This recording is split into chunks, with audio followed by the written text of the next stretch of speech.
Good morning. In today's class, we're going to discuss about mathematical modeling. Right? Before that, we should know what is mathematical modeling and what is the need for modeling.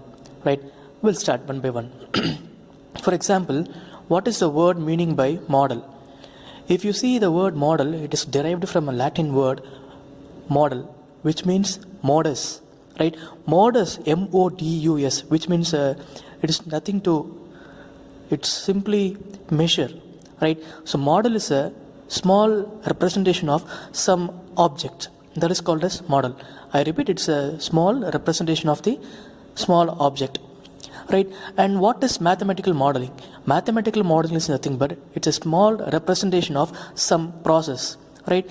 If you see in industry, for example, let's say we have so many process industries, right? Food industry, pharmaceutical industry, beverages industry. So in each and every industry, we have big process, right? For example, if you take power plant, it's a huge process. It occupies several areas, right? So it's not possible for us to maintain each and every parameters, right? So for that, we need some mathematical model. So mathematical model is necessity to control and optimize the process. So that is the main need for mathematical modeling, right? It's a representation. It's a simple mathematical representation of some process. That is called as mathematical modeling, right? So whatever may be the process, we have to develop the mathematical model first. Clear? So if we have a mathematical model, so it's easy for us to control the process. Clear? So next we are going to see what is the need for mathematical modeling. First one, optimize the process design. Next, improve the process understanding. Next, to train operating personnel. Design control strategy for the process. So these are the need for mathematical modeling. As far as unanalyst is concerned, this question is repeated 2-mark question. What is the need for mathematical modeling? Right? So what is mathematical modeling? It's a simple representation of, or it's a mathematical representation of some process. Now next question, what is process? Process is nothing but you are giving some input. For example, let's say in case of process industry such as a power plant, I'm giving coal as a raw material, right? Let's say thermal power plant. Coal will be the raw material, so that will be the input. So if coal is raw material, what will be the final end product? That will be obviously electricity. So what is process? If I give some input, I'll have to get my output. In between, there has to be some process has to be carried out. So that is called as process. Clear? So that is optimize the process design, improve understanding of process, to train operating personnel, design control strategy for process. So we have to develop mathematical model for each and every process. For example, let's say here I assumed a first order process, right? So mathematical model for first order liquid level process. That's one example, right? So the diagram here which depicts a simple tank, right? So it is a one tank. Clear? So this area is a area of tank. Clear? So what is H? H indicates height of the tank. So this Q, small q indicates inlet or volumetric inlet, and this Q naught indicates volumetric outlet. So R, this R will indicate resistance to the flow rate, right? So consider a tank of height H, area of A, unit will be meter square, and Q will be volumetric inlet, and Q naught will be volumetric outlet. And here unit is main. We have to specify the unit, right? For example, for Q, inlet volumetric flow rate, unit will be meter cube per second, and Q naught, outflow volumetric flow rate, meter cube per second. And H indicates height of the tank, unit in terms of meter. And R, and this R indicates resistance to the flow rate. As far as the tank is concerned, the resistance will be anything. For example, here I may put pump. So the pump may act as resistance here, or else we may use weirs. Let's say WEIRS, weirs, which means that is used to control the flow rate. That's one kind of disturbance, right? So these are all the parameters. Whenever we design or we have to develop the mathematical model, we should follow these steps. The first step will be draw the diagram and mention the input and an output. Simple. The input will be the flow rate Q and output will be Q naught. So Q indicates input flow rate and Q naught indicates output flow rate. Clear? So what is our objective here? The main objective is we have to find out the output by input, which is nothing but transfer function. So this TF indicates transfer function. So it is a transfer function of the first order liquid level process, right? So the transfer function will be Q naught of S by Q of S. Clear? So this Q naught of S, which means it's a Laplace transform of the output Q naught, and Q of S indicates transfer function of the input small q. Clear? So what is our objective? We have to derive the derivation, and at last we have to find what is the transfer function. TF is equal to Q naught of S by Q of S. Clear? So to find Q naught of S by Q of S, we need two transfer function. One is Q naught of HS by H of S. Another one is H of S by Q of S. Right? So first we have to calculate what is Q naught of S by H of S. And then we have to calculate what is H of S by Q of S. Clear? So we need two ratios to find Q naught of S by Q of S. Right? So the first equation will be Q naught. So as I mentioned earlier, what is Q naught? Q naught is the output flow rate. And how can we denote this Q naught in terms of equation? Q naught is nothing but that height or level of tank, level of liquid in the tank divided by the resistance offered by the valve or pump. This R indicates its resistance, right? But it may be replaced by either pump or valve or wear or anything. So what is Q naught? Output flow rate. Q naught is equal to height H divided by resistance R. So what is Q naught? Q naught is equal to H by R. This will be your first step, right? And second step will be, here we need to write one mass balance equation. Mass balance equation is simple. Here listen, for each and every step in the derivation we have to go for the diagram, right? So what is mass balance equation? Mass balance equation is rate of accumulation, which means the liquid inside the tank, right? That is called as rate of accumulation. Rate of accumulation is equal to mass of water outlet or mass outflow minus mass inflow. So rate of accumulation is equal to mass outflow minus mass inflow. So this will be formula for mass balance equation. So what is mass balance equation? Mass inflow minus mass outflow is equal to rate of accumulation, right? So this will be the formula. Now we have to substitute what is mass inflow value and what is mass outflow value and rate of accumulation. As I told you earlier, what is rate of accumulation? The amount of water or anything that is inside the tank, that is called as rate of accumulation, right? So what is the area of the tank, which is simply nothing but capital A, right? So what is rate of accumulation? That is A into dH by dt, right? What is dH by dt? That is derivative of the height with respect to time. That is called as A into dH by dt. Clear? And what is mass inflow? See the tank. What is the mass inflow? That will be small q. So mass inflow minus mass outflow, that is q minus q naught, right? So q minus q naught is equal to A into dH by dt. This will be equation number 2. Clear? So mass inflow is nothing but q and mass outflow is q naught, right? And what is rate of accumulation? A into dH by dt. That is called as rate of accumulation, right? So what is the next step? Q minus q naught is equal to A into dH by dt.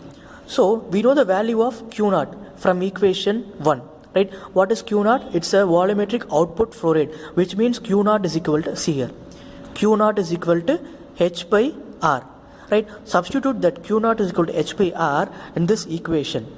So instead of q naught, substitute H by R, right? So q minus H by R equal to A into dH by dt. This will be equation number 3, right? So what is first step? First equation will be simple output flow rate of the tank. So q naught is equal to H by R, height divided by resistance. And next step, mass balance equation, q minus q naught is equal to a into dh by dt, equation number 2. In second equation, we have to substitute q naught value. What is q naught value? H by r, right? And next step is we have to assume steady state value. What is steady state? Steady state means the liquid level tank that will be in no operation mode, right? So at no operation mode, dH by dt is equal to 0, which means there is no change in the height of the tank. What is dH by dt? Which is height of the tank with respect to time. So that is 0 at steady state. Clear? So which means dH by dt is equal to 0. Clear? And next equation will be simply we have to put s to the suffix term. Clear? So you may see the third equation.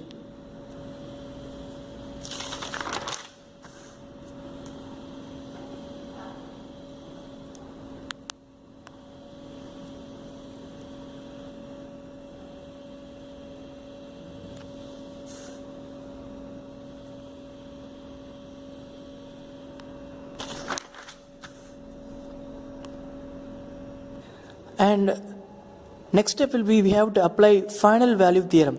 And you know what is final value theorem?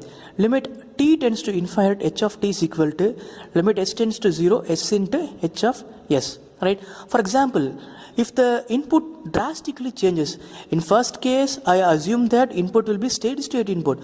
Now the input will be changed drastically. So what happens? Apply the formula here. Limit s tends to 0 s into h of s. And you know what is the value of h of s, right? Listen. See the previous step. What is the value of h of s?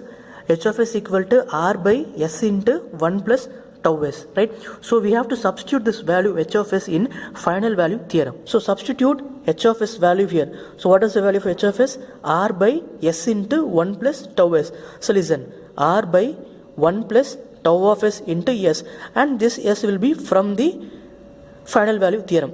So s and s gets cancelled. So what is the final value of h of t? H of t is equal to r, right? So what is the value of h of t? R. What is h? H means we know that that is a liquid level inside the tank, that h. Clear? So what is the value? H of t is equal to r, right? Now next step, at steady state, again we have to write steady state, and we know from first equation that what is the final output flow rate? Q naught is equal to h by r, right?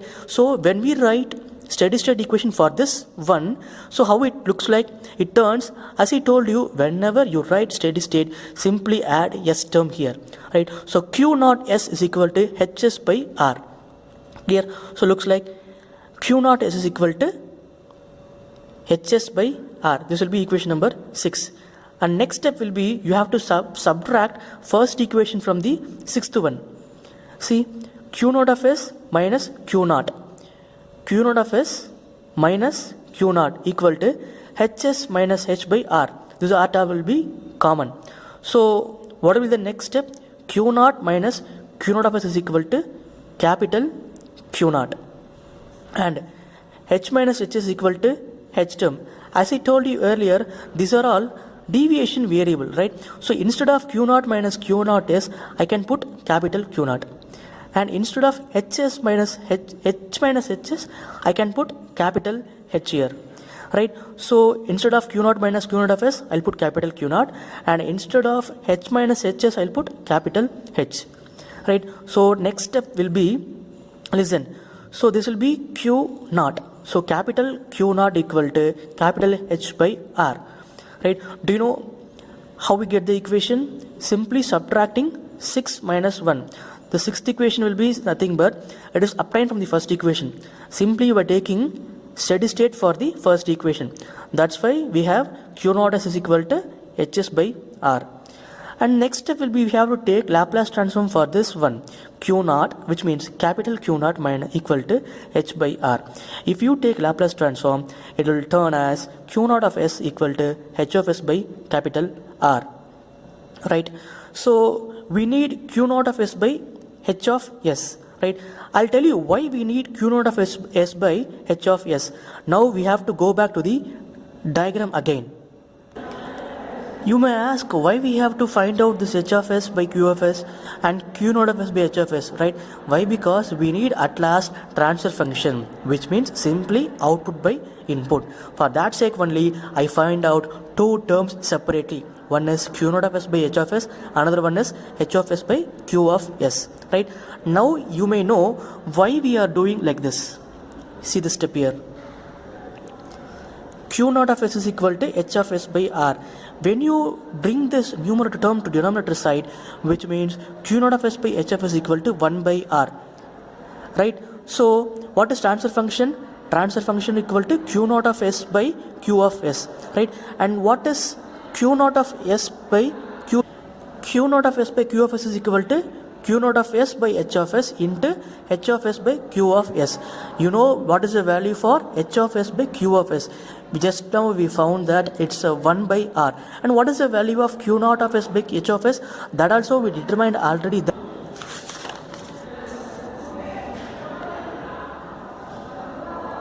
So substitute that two terms in the transfer function final equation.